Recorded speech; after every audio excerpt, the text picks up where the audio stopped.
ধরনের এই খেলনা, নানা ধরনের মানে পুতুল নাচ হয়, নানা ধরনের বাদ্যযন্ত্র এগুলো হয়।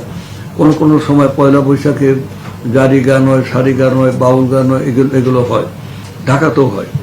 তো আমরা পয়লা বৈশাখে সকালবেলা পান্তা ভাত খাওয়া, ইলিশ মাছ ভাজা, পান্তা ভাত, এই যে একটা এটা ঐতিহ্য। আবার মানে কৃষকের ঘরে পায়েস রান্না করা হয়। কিন্তু পয়লা বৈশাখ নিয়ে একটা মানে গোষ্ঠীর মধ্যে একটা দ্বন্দ্ব লক্ষ্য করে যাচ্ছে। এই 1000 বছরের পুরনো পয়লা বৈশাখে এই শোভাযাত্রার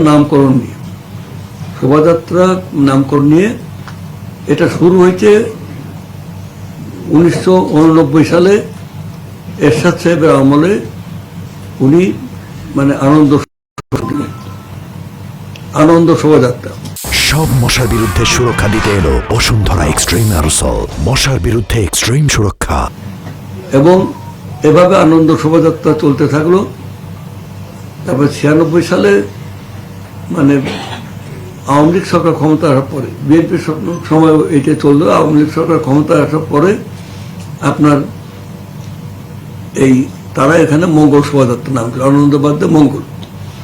এই মঙ্গল শোভাযাত্রা চলতে থাকলো। তারপর আওয়ামী লীগ গেছে, বিএনপি ক্ষমতা এসছে, তারপরে মানে মঈনুদ্দিন ফখরুদ্দিন সাহেবের জরুরি অবস্থাকালীন মানে সরকার এসছে, তারা চলে গেছে। এবার থেকে আমাদের সরকারি সিদ্ধান্ত আছে, আমরা এটাকে আনন্দ শোভাযাত্রা বলবো না, মঙ্গল শোভাযাত্রা বলবো না। শোভাযাত্রা হবে যথাযোগ্য মর্যাদার সাথে, সমস্ত সংস্কৃতির এখানে প্রদর্শন থাকবে, যার যার মতো যার যার অঞ্চলের ঢোল বাদ্য পোশাক আশাক নিয়ে আমাদের একটা আনন্দঘনক শোভাযাত্রা হবে। এই শোভাযাত্রার নাম হবে বৈশাখী শোভাযাত্রা। যেমন বৈশাখী মেলা, বৈশাখী শোভাযাত্রা, মানে বৈশাখী আনন্দ, যা কিছু সবে আমরা বৈশাখ হাইলাইট করতে চাই।